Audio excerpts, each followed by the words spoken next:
It's the end of the day with Ray. Hello, my friends. Well, ladies and gentlemen, we thought for sure by now Dex Imaging would have escaped Staples. I was really hoping so. You know, a couple years ago when I predicted that Dex Imaging would break away from Staples, I was excited about saying that because, well, the vision I had when I predicted that either Office Depot or Staples would buy a mega deal, it wasn't coming true with the Dex and Staples coming together. And I was thinking it ain't working out the way I thought. If it ain't working out the way I thought, maybe it's not working out the way the Doyles thought. Maybe it's time they split. Hasn't happened yet, and I'm hoping like hell it happens soon. We also hear the news that Staples is going through a major refinancing. $6 billion worth of debt, $5 billion of it due by 2026. I was kind of shocked at the massive amount of debt that Staples has. I did a little comparison between Staples and Office Depot. I'm going to share that with you here today. But I also believe this, ladies and gentlemen, and I believe it with all my heart. If Dex Imaging cannot break away from Staples, I don't think the Doyles are going to stick around and play.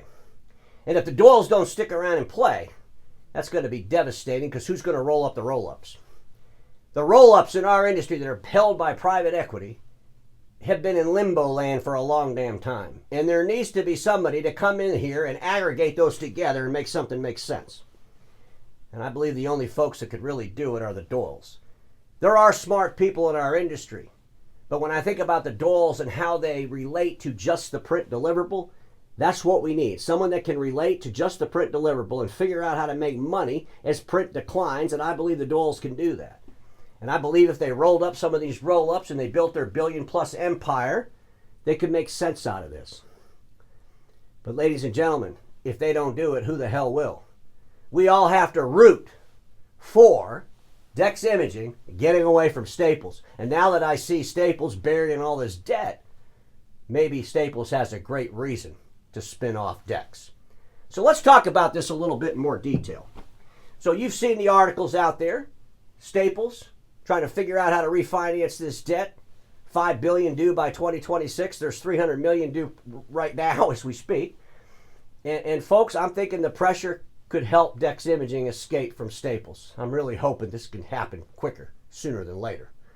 But when I think about Staples, I mean, what do you think about when you think about Staples? Empty parking lots and vacant stores. That's what I think about. And I'm sure the investors think the same thing. And this is a big issue when I look at Staples with $6 billion worth of debt.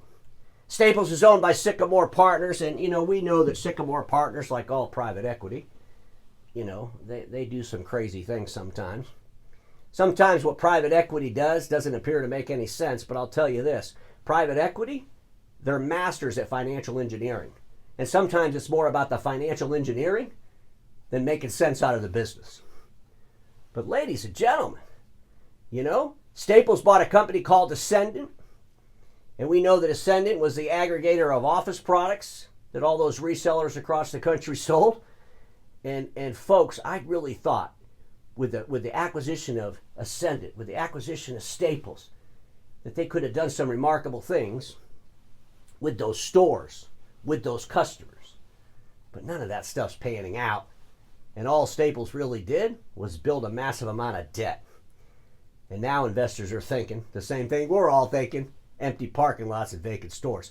Back in 2017, and I got this out of Statista, but back in 2017, we did $9.79 billion in sales at Staples. That was the total revenue. In 2021, it was $8 billion. So you can see we're dropping pretty quick in sales. I don't know what they are today, but I'll tell you this. Could the Staples total revenue be less than their total debt? Because if that's the case, that'd be scary as hell. I mean, as it is, folks, I'm guessing that the Staples debt load is about 85% of their revenue. That's scary enough. I really hope the Doyles can get Dex Imaging away from this mess. Let's look at Office Depot. Office Depot's a good comparison to Staples. When we think about Office Depot, though, what do we think about? The same thing we think about at Staples, empty parking lots and vacant stores. Ladies and gentlemen, in 2015, Office Depot was $16 billion in revenue. Here we are. You can see that thing has just fallen off the cliff. But here's something interesting regarding Office Depot.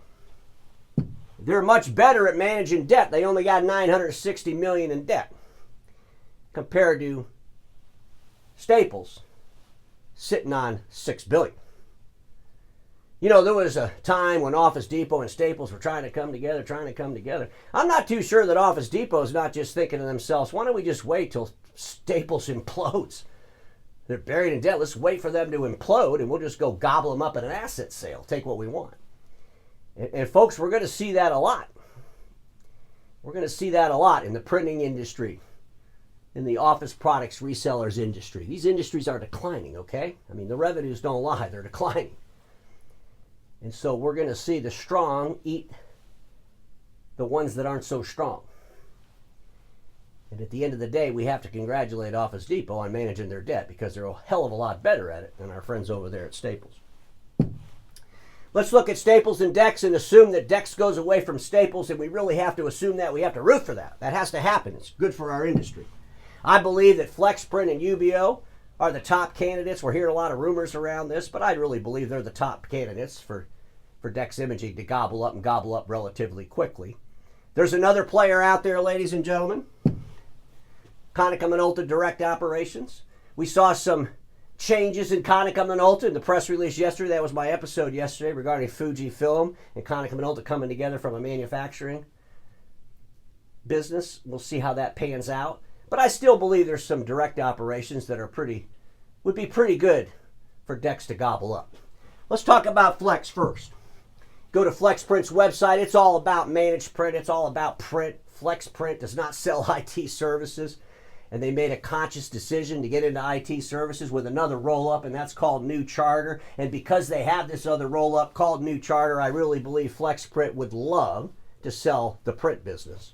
Or Oval Partners, the owners of Flexprint, would love to sell that off to Dex Imaging.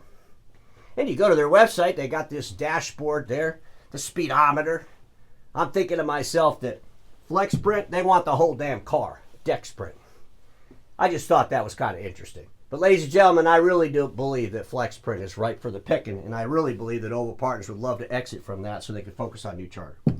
Let's talk about UBO. UBO Centennial Partners. They've had them for a while. You know they want to exit. They brought in Churchill in February of 2022 as another lender. I'm sure Churchill wants to exit. And if the Doyles don't do it, who the hell is? Ladies and gentlemen, something's got to give. And I do believe that UBO's ripe for the picking as well. Regarding Konica Minolta, I went and found this old article. The first thing I got to do, anytime you pull up an old article on the Imaging Channel magazine, you might see this Forza thing being advertised. Just at the end of the day, Forza. When I think about Forza, that just kind of describes Konica Minolta in general.